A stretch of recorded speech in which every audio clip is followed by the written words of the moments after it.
Doha ടോക്സിൻ്റെ മറ്റൊരു എപ്പിസോഡിലേക്ക് സ്വാഗതം. ഇന്ന് നമുക്ക് അതിഥിയായി ലഭിച്ചിരിക്കുന്നത് സാങ്കേതിക വിദ്യാഭ്യാസ രംഗത്ത് ദീർഘകാലമായി പ്രവർത്തിക്കുന്ന ശ്രീ മുഹമ്മദ് റാഷിദിനെയാണ്. പരിപാടിയിലേക്ക് അദ്ദേഹത്തെ ഹാർദമായി സ്വാഗതം ചെയ്യുന്നു. നമ്മൾ മനസ്സിലാക്കിയെടുത്തോളം SSLC കഴിഞ്ഞ കുട്ടികൾക്ക് ദിവത്സര എഞ്ചിനീയറിംഗ് കോഴ്സുകളാണ് താങ്കളുടെ സ്ഥാപനത്തിൽ പ്രൊവൈഡ് ചെയ്യുന്നത്. അതിൻ്റെ ഒരു ഡീറ്റെയിൽസ് ഒക്കെ അറിയാനായിട്ട് അതേ ആഗ്രഹമുണ്ട്. അതെ, ഞങ്ങളുടെ സ്ഥാപനത്തിൽ 2 വർഷ എഞ്ചിനീയറിംഗ് കോഴ്സുകളാണ് നടത്തി വരുന്നത്. പ്രസ്തുത കോഴ്സ് കേരള സാങ്കേതിക വിദ്യാഭ്യാസ വകുപ്പിൻ്റെ അംഗീകാരത്തോടു കൂടെയാണ്. അതായത് ഉന്നത വിദ്യാഭ്യാസ വകുപ്പിന് കീഴിലാണ് കേരള സാങ്കേതിക വിദ്യാഭ്യാസ വകുപ്പ് പ്രവർത്തിക്കുന്നത്. സാങ്കേതിക വിദ്യാഭ്യാസ വകുപ്പിൻ്റെ 2 വർഷ എഞ്ചിനീയറിംഗ് കോഴ്സുകളാണ് ഞങ്ങൾ നടത്തി വരുന്നത്. ഈ കോഴ്സ് ITI എന്ന് പറഞ്ഞുകൂടാ. ITI കോഴ്സ് എന്ന് പറയുന്നത് മറ്റൊരു ഡിപ്പാർട്ട്മെൻറ്റിന് കീഴിലാണ്. സെൻട്രൽ ഗവൺമെൻറ്റിൻ്റെ മറ്റൊരു ഡിപ്പാർട്ട്മെൻറ്റിന് കീഴിൽ വരുന്നതാണ്. ഇത് ഉന്നത വിദ്യാഭ്യാസ വകുപ്പിന് കീഴിൽ വരുന്നതാണ്. KGC കോഴ്സുകൾ, Kerala government certificate examination and engineering എന്നാണ് ഈ കോഴ്സിന് പറയുന്നത്. എന്നാൽ ITI കോഴ്സുകൾക്ക് തത്തുല്യമായ കോഴ്സാണ് KGC കോഴ്സുകൾ. 2 വർഷമാണ് KGC കോഴ്സുകളുടെ എല്ലാ കോഴ്സുകളുടെയും ദൈർഘ്യം എന്ന് പറയുന്നത് 5 വർഷമാണ്. 7ഓളം കോഴ്സുകളാണ് നിലവിൽ ഈ KGCയുടെ കീഴിൽ വരുന്നത്. 7 കോഴ്സുകൾ, അതായത് automobile engineering, civil engineering, electrical engineering, refrigeration and AC mechanical engineering, അതുപോലെ അഗ്രികൾച്ചർ മെഷീനറി, കമ്പ്യൂട്ടർ, ഇത്തരം ഈ കോഴ്സുകളാണ്. ഇലക്ട്രോണിക്സ് ആൻഡ് കമ്മ്യൂണിക്കേഷൻ, ഇത്രയും കോഴ്സുകളാണ് കേരള സാങ്കേതിക വിദ്യാഭ്യാസ വകുപ്പിൻ്റെ KGC കോഴ്സുകൾ എന്ന് പറയുന്നത്. ഇത്രയും ഇതാണ് അതുമായി ബന്ധപ്പെട്ട് പറയാനുള്ളത്. അതിൽ ഈ ITI ആയിട്ട് വ്യത്യസ്തമാണെന്ന് അല്ല, സെയിം അല്ല എന്ന് പറഞ്ഞു. പക്ഷേ PSC കാര്യങ്ങളെല്ലാം ഇത് രണ്ടും ഈക്വൽ ആയിട്ടല്ലേ? കേരള PSCയെ സംബന്ധിച്ചിടത്തോളം കേരള PSC സാധാരണഗതിയിൽ ITI കോഴ്സുകളുടെ ക്വാളിഫിക്കേഷൻ പറയുന്നിടത്തൊക്കെ തന്നെ, ഉദാഹരണത്തിന് ഇപ്പോൾ ഇലക്ട്രിസിറ്റി ഡിപ്പാർട്ട്മെൻറ്റിൽ ഇലക്ട്രിസിറ്റി ബോർഡിനകത്ത് ഒരു മീറ്റർ റീഡർ ഒഴിവ് വരികയാണെങ്കിൽ മീറ്റർ റീഡറുടെ ക്വാളിഫിക്കേഷനിലേക്ക് സാധാരണഗതിയിൽ അതിൻ്റെ ക്വാളിഫിക്കേഷനായിട്ട് ഒന്നുകിൽ KGC അല്ലെങ്കിൽ NCVT ITI കോഴ്സുകളാണ് യോഗ്യതയായിട്ട് ചോദിക്കാറുള്ളത്. അതായത് ഡിപ്ലോമക്കൊക്കെ പുറമെ ITI കോഴ്സുകൾ പറയുന്നിടത്തൊക്കെ തന്നെ കേരളത്തിലെ PSC റിലേറ്റഡ് ആയിട്ട് വരുന്ന, അത് PSC റിക്രൂട്ട്മെൻറ്റ് ചെയ്യപ്പെടുന്ന എല്ലാ തൊഴിൽ മേഖലകളിലേക്കും സാങ്കേതിക വിദ്യാഭ്യാസം 2 വർഷം വേണ്ടിടത്തൊക്കെ തന്നെ KGCയും ചോദിക്കാറുണ്ട്. ഇപ്പോഴും പുതിയൊരു സാഹചര്യത്തിൽ ഈ കോഴ്സുകളെയൊക്കെ തന്നെ സെൻട്രൽ ഗവൺമെൻറ് NSQF ലെവൽ ചെയ്തിട്ടുണ്ട്. അതായത് നാഷണൽ സ്കിൽ ക്വാളിറ്റി ഫ്രെയിംവർക്കിന് കീഴിലേക്ക് ലെവലിംഗ് നടത്തിയിട്ടുണ്ട്. അതായത് ലെവൽ 1 to ലെവൽ 8 ലെവൽ ചെയ്തിട്ടുണ്ട്. അപ്പോൾ അതിൽ BTech പോലുള്ള കോഴ്സുകൾ ഒക്കെ തന്നെ ലെവൽ 8ലാണ് വരുന്നത്. ഡിപ്ലോമ കോഴ്സുകളൊക്കെ ലെവൽ 5 ലെവൽ 6 വരുന്നത്. പോളിടെക്നിക് ഡിപ്ലോമകളൊക്കെ ഇന്ത്യയിലെ വിവിധ ബോർഡുകൾ നടത്തുന്ന, സംസ്ഥാന സർക്കാരുകൾക്ക് കീഴിലുള്ള ബോർഡുകൾ നടത്തുന്ന ഡിപ്ലോമകൾ, അതുപോലെ തന്നെ യൂണിവേഴ്സിറ്റികൾ നടത്തുന്ന ഡിപ്ലോമകൾ ഒക്കെ തന്നെ എന്ത് ചെയ്യുന്നുണ്ട്, ലെവലിംഗ്, അതായത് NSQF ലെവലിംഗ് നിലവിൽ പൂർത്തീകരിക്കുകയോ അല്ലെങ്കിൽ പൂർത്തീകരിക്കപ്പെടാനുള്ള പ്രോസസ്സിങ് നടക്കുകയോ ചെയ്യുന്നുണ്ട്. അപ്പോൾ ഇതിൽ KGCയും എന്തിനുണ്ട്, കഴിഞ്ഞ 2022 സിലബസ് റിവിഷനോടുകൂടെ NSQF ലെവൽ ചെയ്തിട്ടുണ്ട്. അങ്ങനെ NSQF ലെവലിങ്ങിൽ ഇതിൽ NSQF 4 അലൈൻ ചെയ്തിരിക്കുന്നത് ഈ കോഴ്സിനെ. അതായത് NSQF ലെവൽ 4 നിലവിൽ ITI കോഴ്സുകൾ വരുന്നതും NSQF ലെവൽ 4 അതേപോലെ തന്നെ KGC കോഴ്സുകളും NSQF ലെവൽ 4 വരുന്നത്. അപ്പോൾ ഇത് അതായത് ഇപ്പോൾ ഒരു ഓട്ടോമൊബൈൽ എഞ്ചിനീയറിംഗ് KGC കഴിയുകയാണെങ്കിൽ ആ കുട്ടിയുടെ NSQF ലെവലിംഗ് എന്ന് പറയുന്നത് NSQF ലെവൽ 4 അതേപോലെ തന്നെ ഒരു കുട്ടി NCVTയിൽ ഡീസൽ മെക്കാനിക് എന്ന് പറയുന്ന കോഴ്സാണ് ചെയ്തതെങ്കിൽ ആ കോഴ്സും NSQF ലെവൽ 4. അതെ, ഇതൊരു പുതിയ ഒരു രീതിയിൽ ഇതിനെ ഒരു ഇൻ്റർനാഷണൽ സ്റ്റാൻഡേർഡ് ചെയ്യുന്നതിൻ്റെ ഭാഗമായിട്ടാണ് NSQF ലെവലിംഗ് ഒക്കെ നടക്കുന്നത്. മറ്റ് പല വികസിത രാജ്യങ്ങളിലൊക്കെ തന്നെ ഇത്തരത്തിലുള്ള ലെവലിംഗ് സിസ്റ്റം ഉണ്ട്. അപ്പോൾ ആ ലെവലിംഗ് സിസ്റ്റത്തെ ഫോളോ ചെയ്തുകൊണ്ട് നമ്മുടെ രാജ്യത്ത് വന്നിരിക്കുന്ന ഒരു നല്ല സംവിധാനമാണ്. അപ്പോൾ റിക്രൂട്ട്മെൻറ്റ് ബോർഡുകൾക്ക് വിവിധ റിക്രൂട്ട്മെൻറ്റ് ഏജൻസികൾ നമ്മുടെ രാജ്യത്ത് നിലനിൽക്കുന്നുണ്ട്. അപ്പോൾ ഉദാഹരണത്തിന് റെയിൽവേ ഒരു വളരെ പ്രധാനപ്പെട്ട ഒരു റിക്രൂട്ടിംഗ് ഏജൻസിയാണ്. അപ്പോൾ റെയിൽവേക്ക് ഒരു നിയമനം, ഒരു റിക്രൂട്ട്മെൻറ്റ് നടക്കുമ്പോൾ റെയിൽവേക്ക് വളരെ എളുപ്പത്തിൽ സാങ്കേതിക വിദ്യാഭ്യാസത്തിൽ ഏത് ക്വാളിഫിക്കേഷൻ പരിഗണിക്കേണ്ട എന്നുള്ള സംശയത്തിന് യാതൊരു സാധ്യതയോ ഇട നൽകാത്ത തരത്തിൽ NSQ ലെവലിംഗ് എത്രത്തോളം, അതായത് NSQ ലെവൽ ഏത് ലെവലിലുള്ള ആളെയാണ് പ്രസ്തുത മേഖലയിലേക്ക് ആവശ്യം എന്ന് നോക്കിയിട്ട് ആ മേഖലയിലേക്ക് റിക്രൂട്ട് ചെയ്യാൻ വേണ്ടി കഴിയും. ഈ NSQ ലെവലിംഗ് കൊണ്ട് ഉള്ള ബെനിഫിറ്റ് എന്ന് പറയുന്നത് ഈ ഒരു കാര്യമാണ്. അപ്പോൾ ആ തരത്തിൽ നോക്കുമ്പോൾ നമ്മുടെ കോഴ്സ് NSQ ലെവൽ 4-ലാണ് 2022 സിലബസ് മുതൽ വരുന്നത്.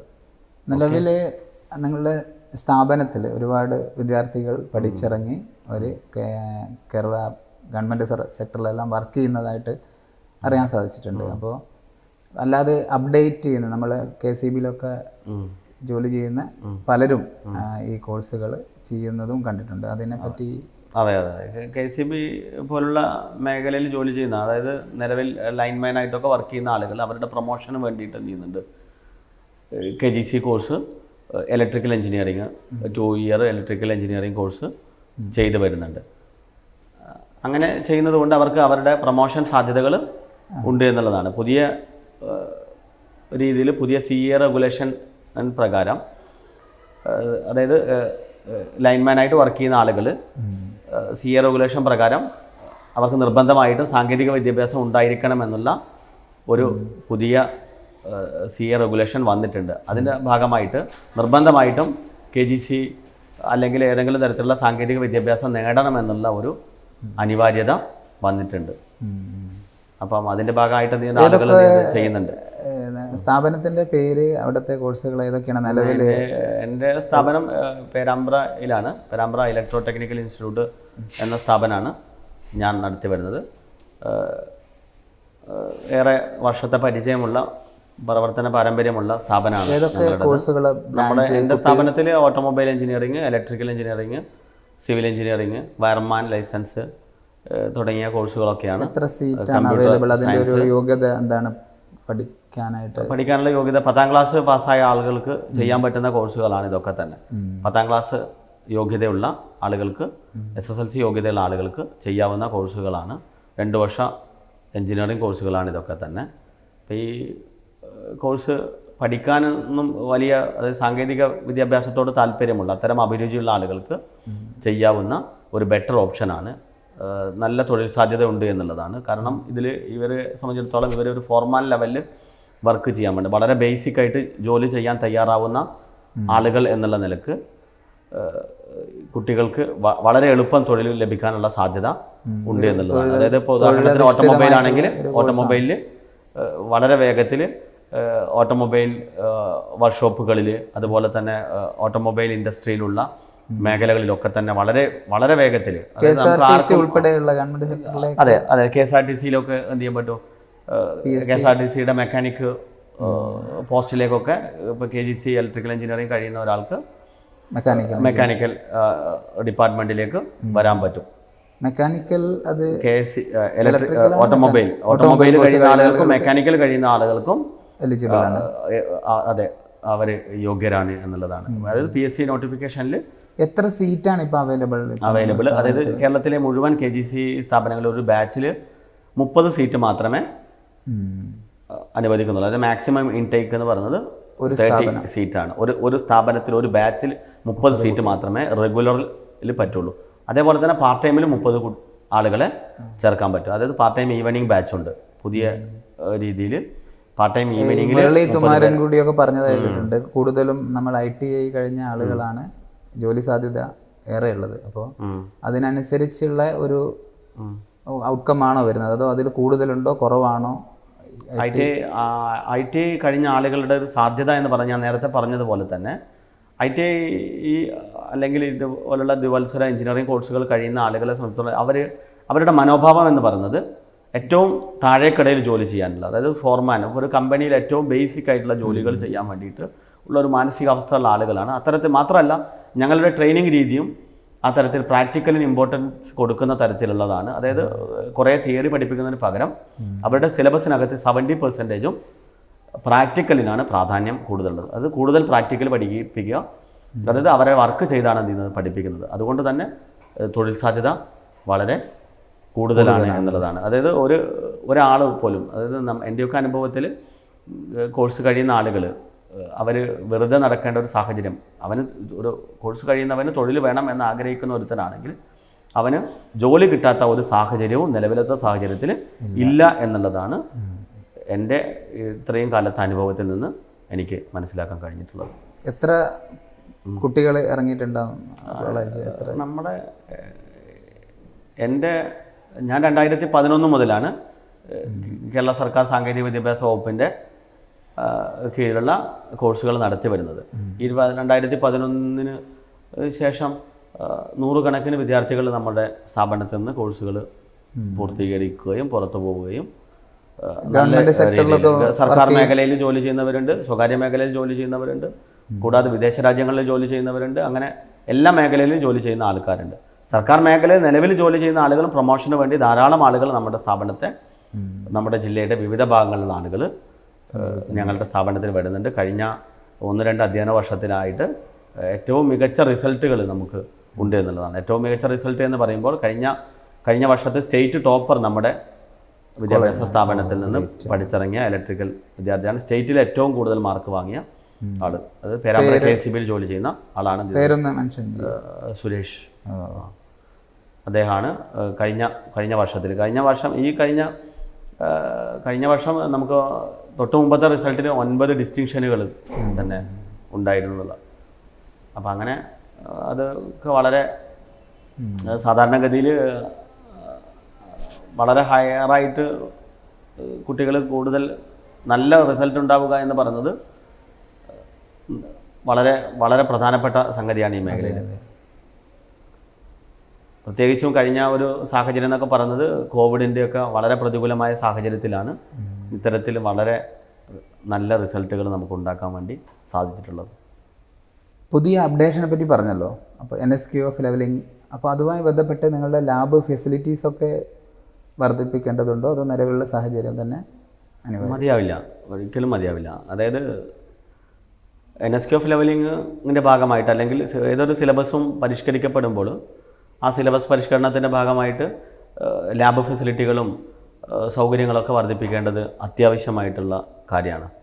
അതിൻ്റെ ഭാഗമായിട്ട് നമ്മളും എന്ത് ചെയ്യേണ്ടതുണ്ട്, അതായത് പുതിയ സിലബസ് പരിഷ്കരണമായി എല്ലാ ഇൻസ്റ്റിറ്റ്യൂട്ടുകൾക്കും അവരുടെ സൗകര്യങ്ങൾ, അവരുടെ ലാബ് ഫെസിലിറ്റികളൊക്കെ ഏറ്റവും പുതിയ രീതിയിലേക്ക്, അത്യാധുനികമായ രീതിയിലേക്ക് മാറേണ്ടത് അത്യാവശ്യമായിട്ടുള്ള സംഗതിയാണ്. നമ്മളും ആ മേഖലയിലേക്ക് മാറേണ്ടതുണ്ട്. അതിനുള്ള ഞങ്ങളുടെയൊക്കെ സ്ഥാപനം അത്തരത്തിലുള്ള മാറ്റങ്ങൾ ഉൾക്കൊണ്ട് അതിന് വേണ്ടിയിട്ടുള്ള പ്രവർത്തനങ്ങൾ നേരത്തെ തന്നെ തുടങ്ങിക്കഴിഞ്ഞിട്ടുണ്ട്. അതിങ്ങനെ ഓൺഗോയിങ് ആണ്, ആ പ്രവർത്തനങ്ങൾ ഓൺഗോയിങ് ആണ്. അപ്പോൾ അതിൻ്റെ ഭാഗമായിട്ട് സിലബസ് ലാബുകളൊക്കെ തന്നെ ഏറ്റവും പുതിയ രീതിയിലേക്ക് പരിഷ്കരിച്ചിട്ടുണ്ട്. പിന്നെ ഈ ട്രെയിനിങ്ങിൻ്റെ കാര്യമൊക്കെ എങ്ങനെയാണ്? ഔട്ട്സൈഡ് ട്രെയിനിങ് ആണോ കൊടുക്കുന്നത്? ട്രെയിനിങ് എന്ന് പറയുന്നത് നമ്മളെ ഔട്ട്സൈഡ് ട്രെയിനിങ് അല്ല. നമ്മൾ ഇൻസ്റ്റിറ്റ്യൂട്ടുകൾക്ക് ഇപ്പോൾ ഉദാഹരണത്തിന് ഇലക്ട്രിക്കൽ സാധാരണഗതിയിൽ ഇലക്ട്രിക്കൽ എഞ്ചിനീയറിംഗ് പഠിക്കുന്ന കുട്ടിയെ നമ്മൾ സാധാരണഗതിയിൽ ബേസിക് വയറിങ്ങുകൾ, house wiring, godown wiring, staircase wiring, അങ്ങനെയുള്ള വിവിധ തരത്തിലുള്ള വയറിങ്ങുകൾ നമ്മൾ പഠിപ്പിക്കും. അതുകൂടാതെ വൈൻഡിങ്ങുകൾ പഠിപ്പിക്കും, മോട്ടോർ വൈൻഡിങ്, അങ്ങനെയൊക്കെയുള്ള വൈൻഡിങ്ങുകളാണ് പിന്നെ നമ്മളത് സിലബസിനകത്ത് വരുന്നത്. വൈൻഡിങ്ങുകൾ പഠിപ്പിക്കും. പിന്നെ അങ്ങനെ ട്രാൻസ്ഫോമർ, ജനറേറ്ററുകൾ, അങ്ങനെയൊക്കെയുള്ള ആ മേഖലകളിലൊക്കെയാണ് ചെയ്യുന്നത് നമ്മൾ ട്രെയിനിങ്ങുകൾ കൊടുക്കുന്നത്. ഇതൊക്കെ തന്നെ നമ്മുടെ ലാബുകളിൽ തന്നെ കുട്ടികൾക്ക് പ്രാക്ടിക്കലായിട്ട് ട്രെയിനിങ്ങുകൾ, ഉദാഹരണത്തിന് വയറിംഗ് ആണെങ്കിൽ വയറിംഗ് ബോർഡിനകത്ത് വയറിംഗ് ചെയ്ത് അവരെ ബേസിക് ആയിട്ടുള്ള വയറിങ്ങുകൾ നമ്മൾ പഠിപ്പിക്കും. അത് കഴിഞ്ഞതിന് ശേഷം നമ്മൾ ഇതിനിടയിൽ തന്നെ കോഴ്സിൻ്റെ പുതിയ സിലബസ് പരിഷ്കരണത്തിൻ്റെ ഭാഗമായിട്ട് തന്നെ ഓൺ ജോബ് ട്രെയിനിങ്ങുകൾ, OJT പറയുന്നുണ്ട്, പ്രൊജക്റ്റ് പറയുന്നുണ്ട്, ഇതൊക്കെ വരുന്നുണ്ട്. അപ്പോൾ അതിൻ്റെ OJT ഒരു കോഴ്സിൻ്റെ 2 വർഷ കോഴ്സിനിടയിൽ 2 OJTകളാണ് സർക്കാർ നമ്മളോട് നിർദ്ദേശിക്കുന്നത്, സാങ്കേതിക വിദ്യാഭ്യാസ വകുപ്പ് നമ്മളോട് നിർദ്ദേശിക്കുന്നത്. അതിൽ ഫസ്റ്റ് ഇയർ കഴിയുമ്പോൾ കുട്ടിക്ക് 1 മാസം OJTക്ക് നമ്മൾ ഏതെങ്കിലും പുറത്തുള്ള കമ്പനികളിലേക്ക് നമ്മൾ അയക്കണം, നിർബന്ധമാണ്. അതുപോലെ തന്നെ സെക്കൻഡ് ഇയർ കഴിയുന്ന കുട്ടിയെ സെക്കൻഡ് ഇയർ ക്ലാസ് കഴിയുന്നതോടുകൂടെ തന്നെ നമ്മൾ OJTക്ക് അവരെ പറഞ്ഞു വിടണം. OJTക്ക് കൂടാതെ തന്നെ അവരെ കൊണ്ട് ഏതെങ്കിലും പ്രോജക്റ്റ് ചെയ്യിപ്പിക്കണം.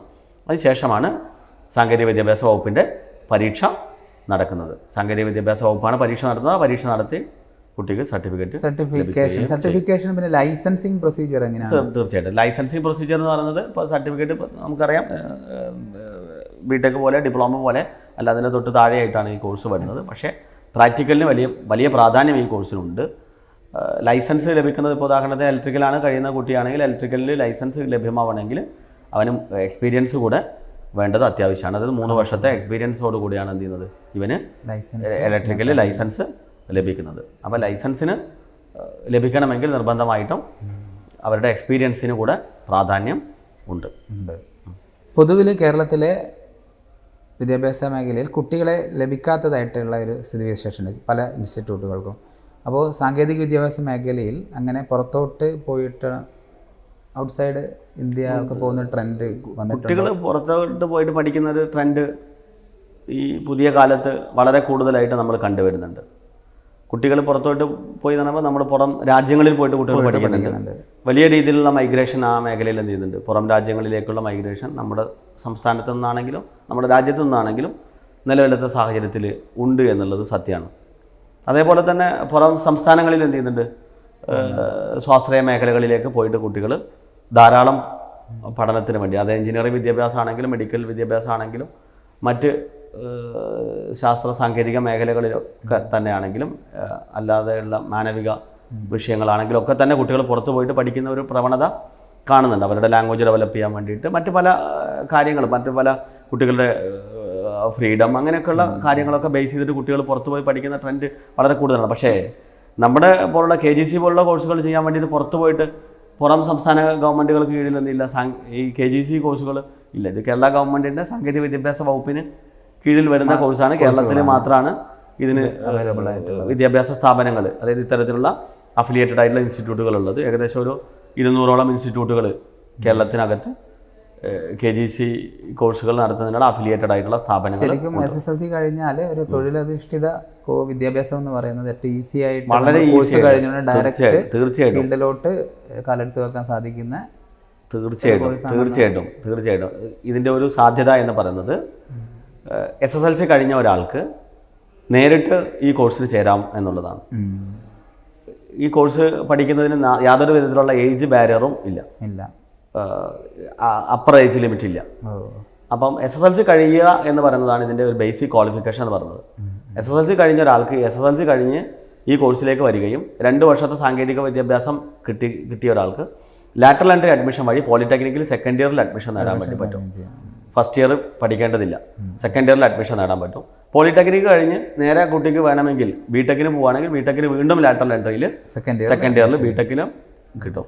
അപ്പം ഒരു സാധ്യത എന്ന് പറയുന്നത് കുട്ടിയെ സംബന്ധിച്ചിടത്തോളം 7 വർഷം കൊണ്ട് അവന് 3 സർട്ടിഫിക്കറ്റുകൾ ലഭിക്കും. അതായത് ഒന്ന് KGC 2 വർഷത്തെ KGC engineering certification, 2 polytechnic diploma, 3 BTech ബിരുദവും. ബിടെക് ബിരുദധാരികളുടെ എണ്ണമൊക്കെ ഒരുപാട് വർദ്ധിച്ചൊരു സാഹചര്യമാണ്. അവിടെ പ്രാക്ടിക്കൽ നോളേജ് കുറവാണെന്നുള്ളതാണ് പൊതുവിൽ അവിടെ പറയപ്പെടുന്ന ഒരു പ്രശ്നം. പ്രാക്ടിക്കൽ നോളേജ് മാത്രമല്ല, ITI ഡിപ്ലോമ ലെവലിൽ പോകുന്ന ഒരാൾക്ക് തീർച്ചയായും ഒരു നല്ലൊരു എഞ്ചിനീയറായിട്ട് തന്നെ പുറത്തിറങ്ങാൻ സാധിക്കുന്ന ഒരു തീർച്ചയായിട്ടും അതായത് പ്രാക്ടിക്കലി വലിയ പ്രാധാന്യം കൊടുത്തുകൊണ്ടാണ് നമ്മുടെ കോഴ്സ് വരുന്നത്.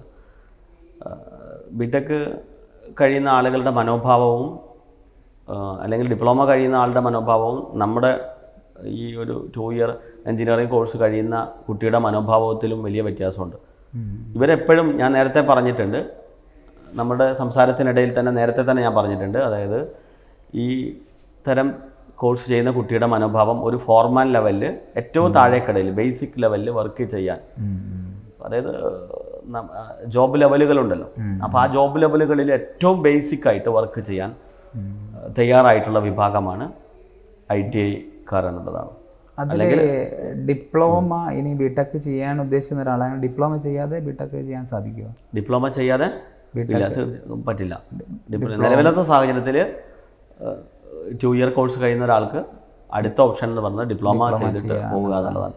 പിന്നീട് ഇതിനെ +2 ഇക്വലൻ്റ് ആയി കഴിഞ്ഞാൽ അങ്ങനെ ഒരു ഇക്വലൻ്റ് ആവാൻ അങ്ങനെ ഒരു പുതിയ സിലബസ് പ്രകാരം കുട്ടി ബേസിക് മാത്തമാറ്റിക്സും അതുപോലെ തന്നെ ഇംഗ്ലീഷിൻ്റെ കമ്മ്യൂണിക്കേഷൻ്റെ ഭാഗമായിട്ടുള്ള കാര്യങ്ങളൊക്കെ എന്ത് ചെയ്യുന്നുണ്ട്, കുട്ടികൾ പഠിക്കുന്നുണ്ട്. അപ്പോൾ അതുകൊണ്ട് തന്നെ നമ്മൾ ഗവൺമെൻറ്റിന് മുമ്പിൽ അങ്ങനെയുള്ള ഒരു പ്രപ്പോസൽ നമ്മൾ വെച്ചിട്ടുണ്ട്.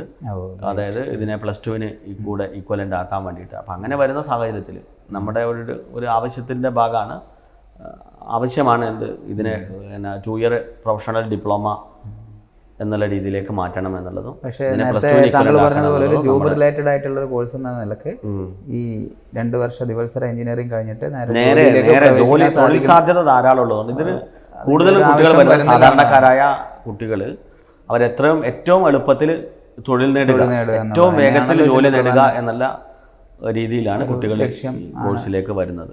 ഉദ്ദേശം അങ്ങനെയാണ് സഫലീകരിക്കപ്പെടുന്നുണ്ടല്ലോ. തീർച്ചയായിട്ടും വളരെ വേഗത്തിൽ അത് സാധ്യമാവുന്നു എന്നുള്ളതാണ്.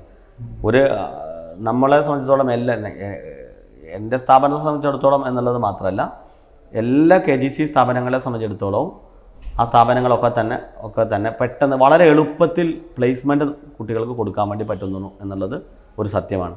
വളരെ എളുപ്പത്തിൽ ഒരു കുട്ടിയും ഫ്രീ ആയി ഈ കോഴ്സ് കഴിഞ്ഞിട്ട് ജോലി വേണമെന്ന് വിചാരിക്കുന്ന ഒരാൾ ഫ്രീ ആയി നടക്കേണ്ട ഒരു സാഹചര്യം തീരെ ഇല്ല എന്ന് തന്നെ വേണമെങ്കിൽ പറയാം.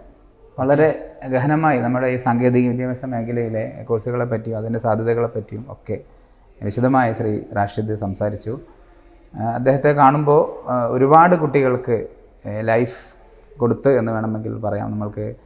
അപ്പോൾ ഇത്രയും നേരം നമ്മൾ ശ്രവിച്ച നിങ്ങൾക്ക് ഏവർക്കും ഒരിക്കൽ കൂടി നന്ദി. ഇത്രയും നേരം നമ്മളോട് സംസാരിച്ച റാഷിദിനും thank you so much. Thank U.